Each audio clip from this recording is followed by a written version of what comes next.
sustainable society without a sustainable human being already, you know. So we kind of focus always on external things, on doing that, but we kind of forget that we need to form a sustainable mind, you know. And this is the sustainable mind and the sustainable mentality that will then lead to all sustainable behavior.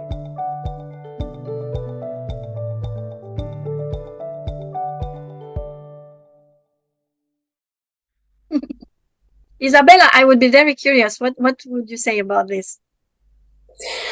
When I was writing the first book, I actually came across a book called Dark Data. And it was some interesting insights, I think, worth us to be considered or used as a reference. I think it's just a voice.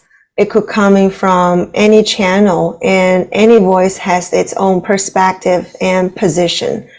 So, and this dark data talk particularly on how we can be easily biased by the data we've been provided and everything around it. And it's a very common phenomenon. It's not just a small factor of the social statistics. So that was interesting. And I also agree with what you said. We need both. It's not either or. I guess that's where we stuck today, because we lost the balance. It's not about, oh, we just pick one and go for it. And if you go to the extreme, that's where we're at right now. It's not going to work anymore. And we're on this rabbit hole to try again, hope for a different result, as you mentioned. And it will never be different because we're on the wrong track to begin with. Maybe a different package, but it's the wrong track. So, in the Eastern philosophy, the balance of both and, right? It's the same, coin, two sides of the same coin. And that's what we really need to consider about diversity, inclusive, all the talks we're having today, on a serious level, not just, politically, correct or sounds right. So very, very good point. And I wish more and more people can aware and to stand up to act on this. Yeah, I love very much what you said, and to the voice of this faiths, religion, and spiritualities should be more taken into consideration. Not only because they bring a perspective that we risk to lose about human nature, but historically, these are the oldest institutions in the world. I mean, really, if you look to religions, now we have lots of international institutions working on sustainable development. These are recent. They have like some have not even like half a century. Some have a century, that's to say.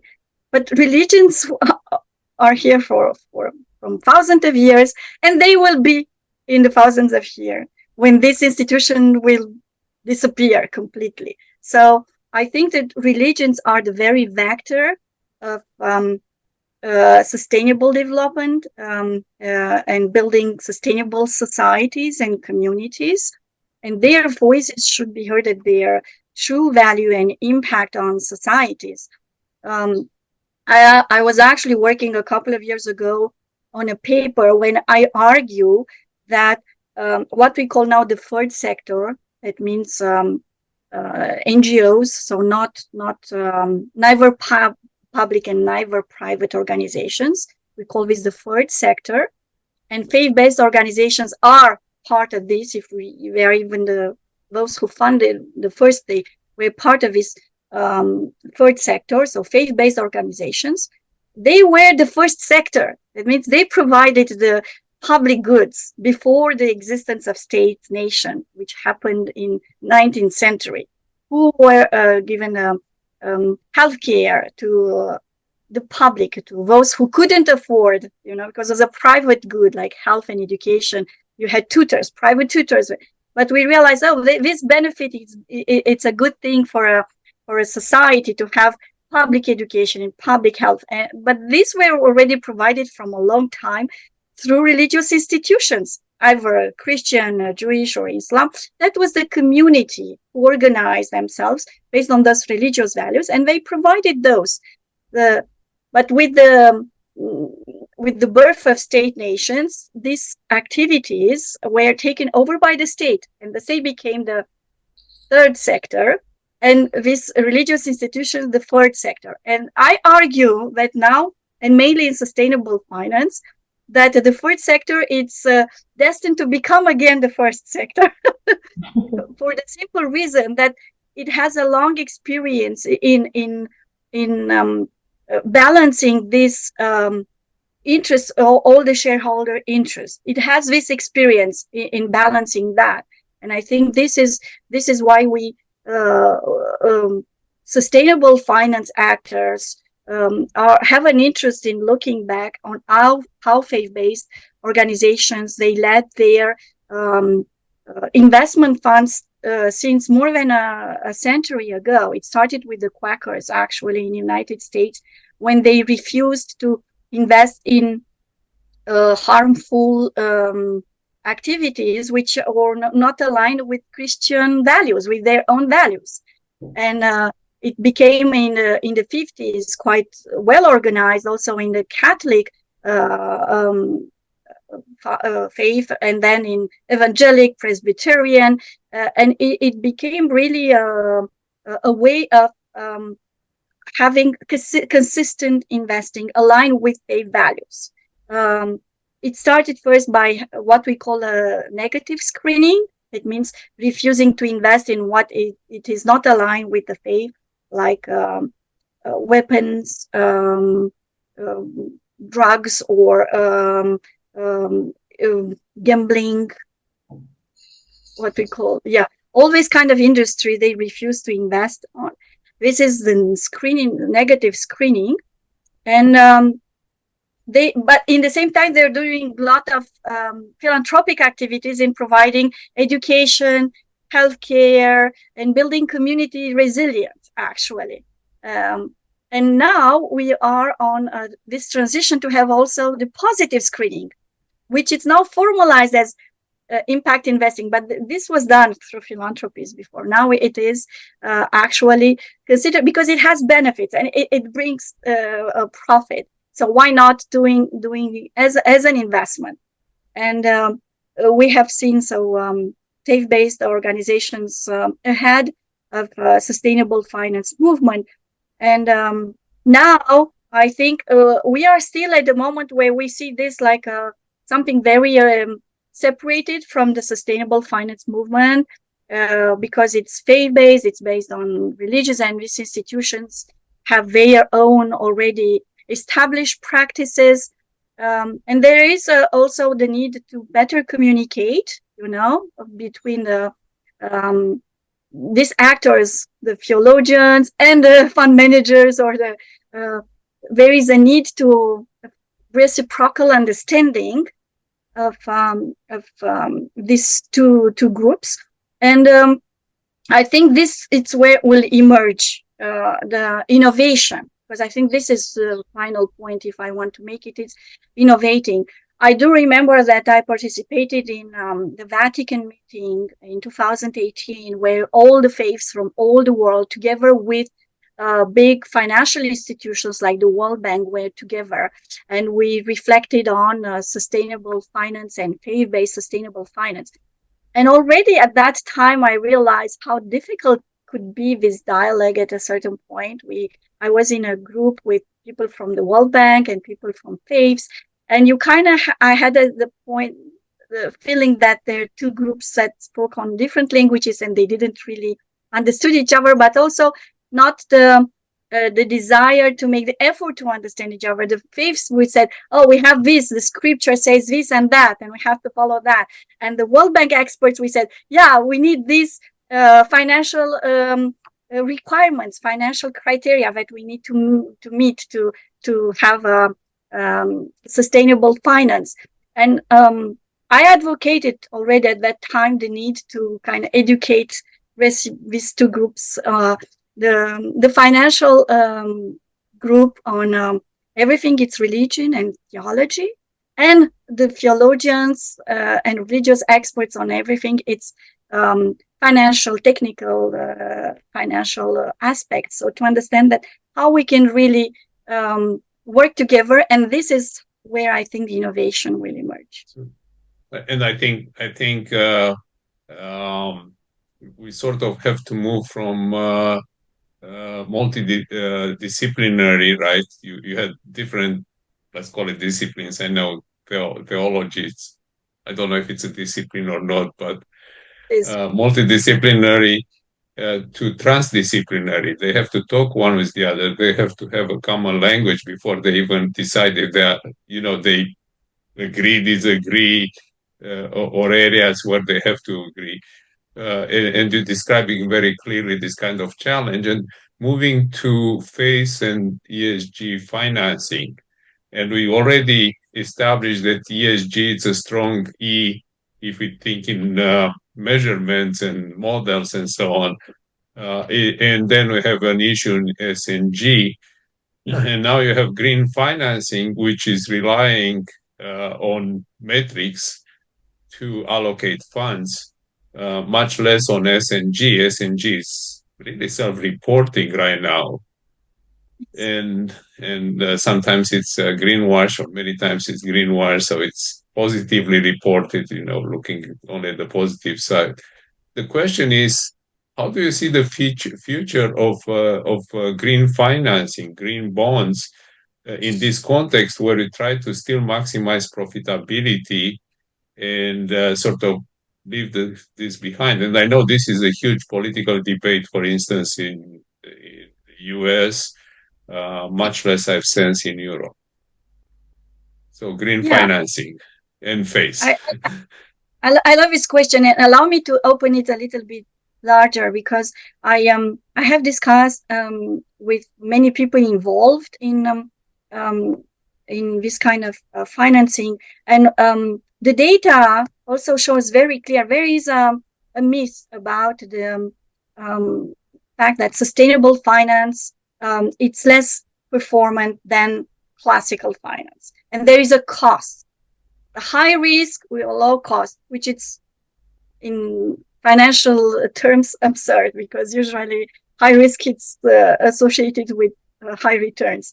But this is a kind of weird situation when we have this myth that, if you want to have finance based on values, and you have to accept lower returns. Actually, this is not true. Data shows that funds and bonds that follow sustainable finance criteria perform as well, or sometimes even better than the benchmark. So this is I fight actually for this, and I'm an advocate of this. Everywhere I go and I meet with people, that the first sentence they say, "Oh yeah, but that's risky, and we don't know exactly how it would work on." We said, no, but this is, look at the data. Data shows very clear that sustainable finance is performing as better or better actually than the benchmark. So I think we need to be aware that this is just in the minds of people. It's like those assumptions, wrong assumptions in the economics. So it's also this assumption. And it's very difficult to change the mindset. Not to say that classical finance actually it's considered more performant and with higher returns on investment. It's because actually it doesn't internalize the negative externalities. If classical finance would internalize the negative externalities, would be not only not profitable, but we will show that it is a loss. We'll have losses. So this is why we get wrong, because we need to internalize both positive and negative externalities in everything we do as an economic activity, which actually today the markets don't do it. So markets don't, the mechanism, it does not allow for the internalization of these externalities. With sustainable finance, we see an effort to internalize positive externalities. So this is it. But we do not have yet, or not enough, an internalization of the negative externalities, which means punishments, real punishments, when there is a negative externality, and that will lower the returns necessarily. That will come, by the way. We mentioned already double materiality in Europe in community legislation, right? Regulations and legislation. So that's coming. But what also you're saying is very interesting. And in one way, sustainable financing, it's about strategy. While financing, quarterly results are about here and now, right? We need to report it now. And I think the tension is in the way we even structure our enterprises, our economic enterprises, because we reward shorter term, instant trading, milliseconds, and so on. So I think as far as we touching, as Isabella also said, and you said, we touching one extreme where we maximizing only one function, and this is profitability or the appearance of profitability in short terms, because I even challenge if that's going to withstand the test of time. While sustainable financing and green bonds and so on reward long-term strategy, and I think it's a tension at this point. From many interviews we had at AKFI, we realized that the pendulum is still at the maximizing the short term. But here where religions are ahead, because they always invested with this long-term perspective, and with social impact. So we can look to how religions use their funds to have this long-term perspective, and we say they didn't disappear. They are still on the market, and there is a quite significant market. I think we should learn from them, because they always invested long-term. Right, and on the other hand, the push of maximizing profits, it's very short term. It's measured, by the day, by the minute now in the stock markets and so on. So we have a tension there between our system of beliefs, the S and G in the ESG, and the E, right? The E can measure short term, the economics impact. And that's the reason I think it on the balance sheet of the companies, they put on the cost side, they put the environmental, because initially it's a cost. Anything you do in strategy, it has to have an initial cost. Educate train your employees, it's a cost. The rewards are 1 year, 5 years, 10 years later. So if you just maximize short term, then you end up with sustainability on the cost centers. And one of the fights we have in AKFI, we say we fight to move it from cost center to profit center. Yeah, to investments. Yeah, absolutely. Investments. Absolutely. Yeah.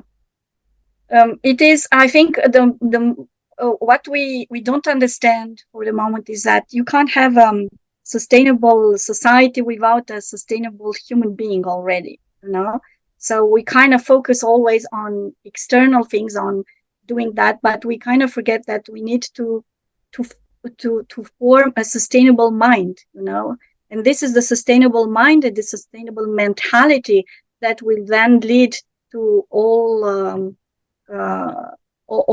sustainable behavior. In fact, we go for sustainable mind, sustainable behavior. I have hope and I have proof. So the hope is, we relearn what we forgot, in ethical terms, in religious terms, in moral terms. But also, I see, and the proof is now, AKFI has many volunteers. Isabella, it's a key volunteer and helping us all along the way. But also, many interns coming from top universities that want to work with us to learn about sustainability, to help the organizations, to help nonprofits move forward. And it's amazing. You put an announcement on LinkedIn, and in 2 days you have 30 people applying.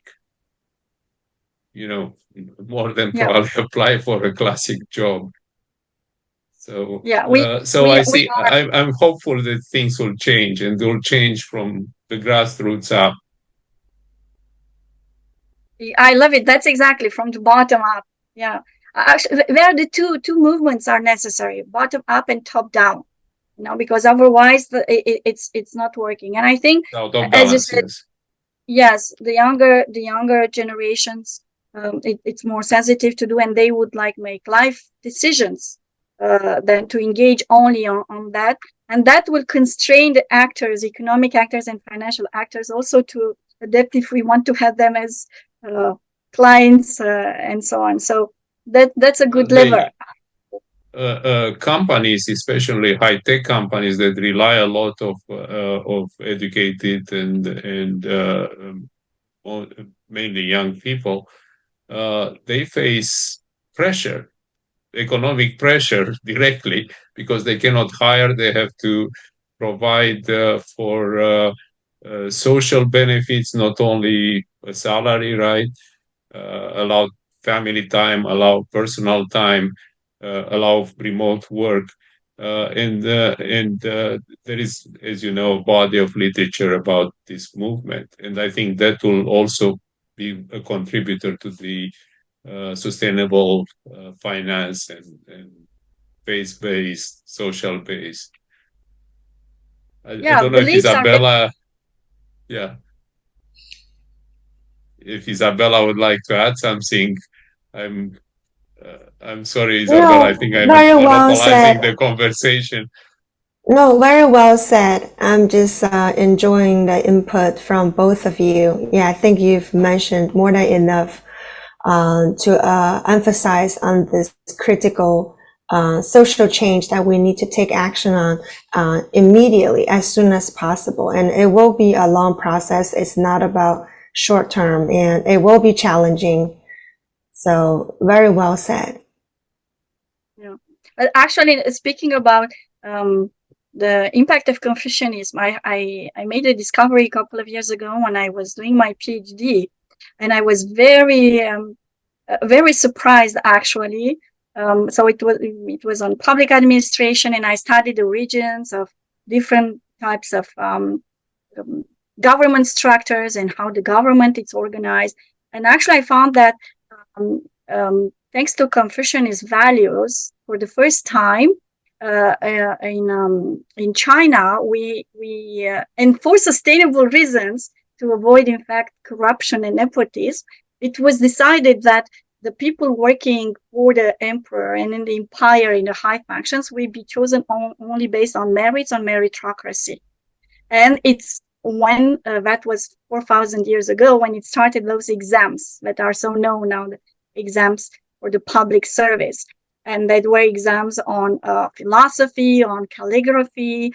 And of course, you had to be recommended by a master with which you worked. So it was also a virtuous approach. It was not just knowledge, was a very, and that was the reason they decided. It's exactly because the structure of the empire was not stable. There were only incompetent people or corrupted people. So I said the only thing to break these vicious circles is to bring people from whatever are their backgrounds, but on their competence, only their competence.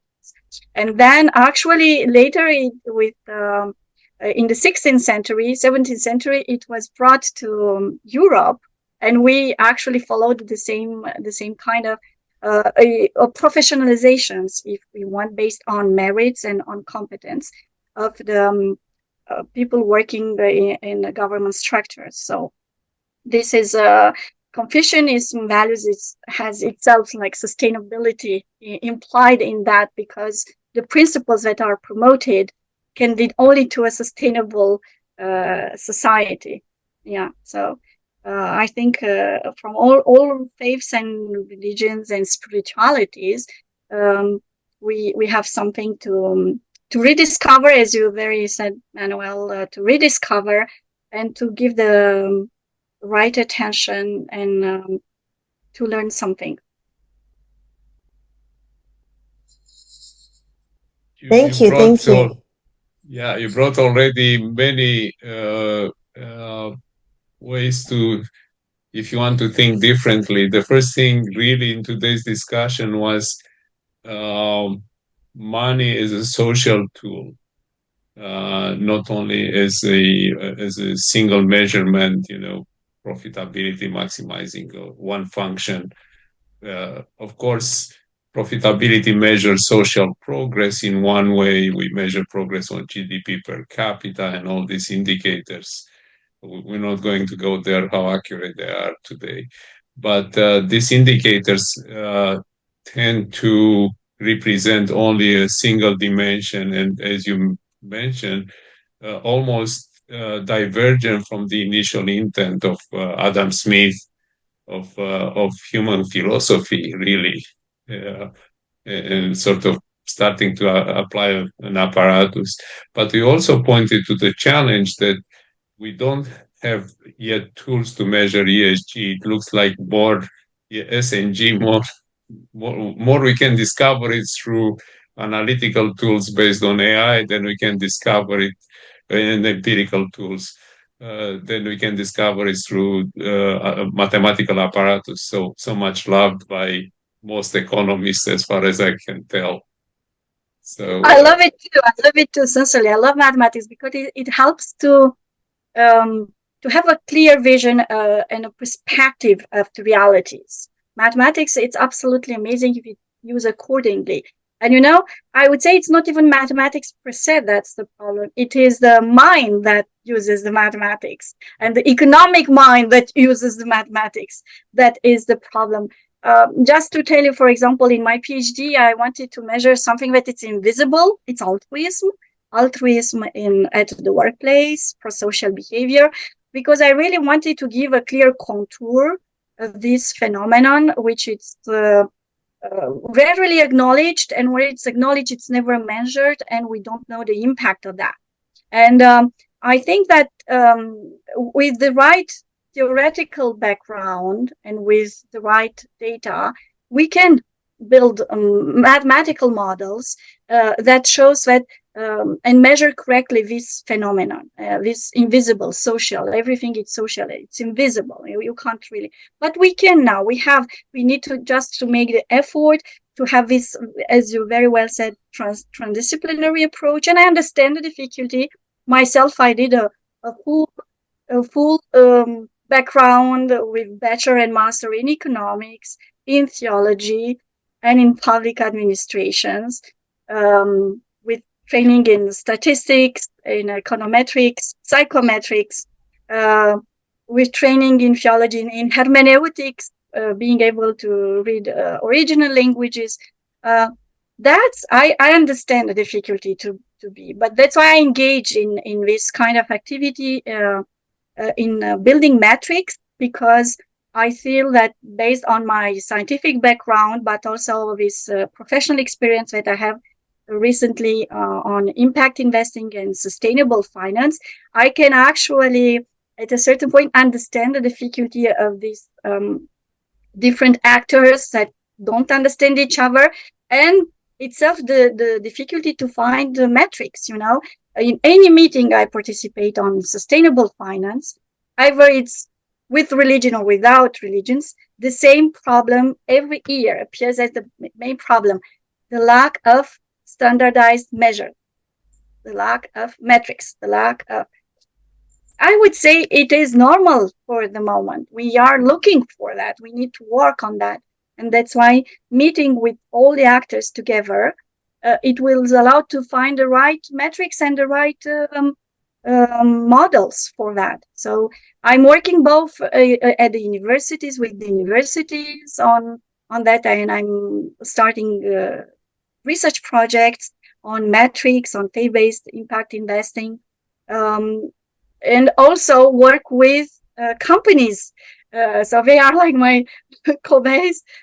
We work on that, and we kind of support them, to understand and to measure their impact, because most of the time it is based on companies and investment funds. They put like the value they want to focus on, and then of course based on that they will build portfolios based on the values. But in the end, what it's exactly the metric that will allow it to, oh, this is really aligned with that, how much it is aligned, and what was the impact expected.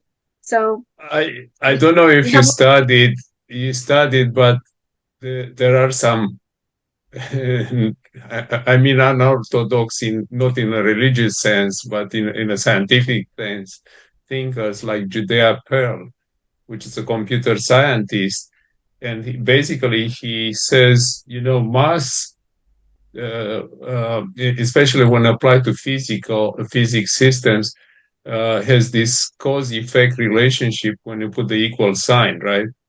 yeah. So is it the force because it's mass times acceleration, or is the acceleration because of force over mass, right? To take one physical example, which of them is the cause and which is the effect? Of course, the formula tells us force is because of mass and acceleration. But he questions that, and I think that's applicable actually to this SNG, because we look at the impact, we say green finances, it has to have an impact on ESG.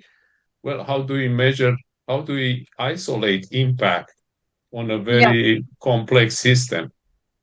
Yeah, it's a loop. Actually, it's not only cause and effect, it's a loop. And I think we need to, it's a loop. So we need to find the equation of the loop. That's for sure. That's sometimes used in automation. We do feedback loops and system thinking.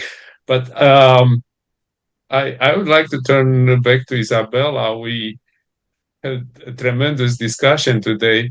I'd love to continue for at least one or two more sessions if we can.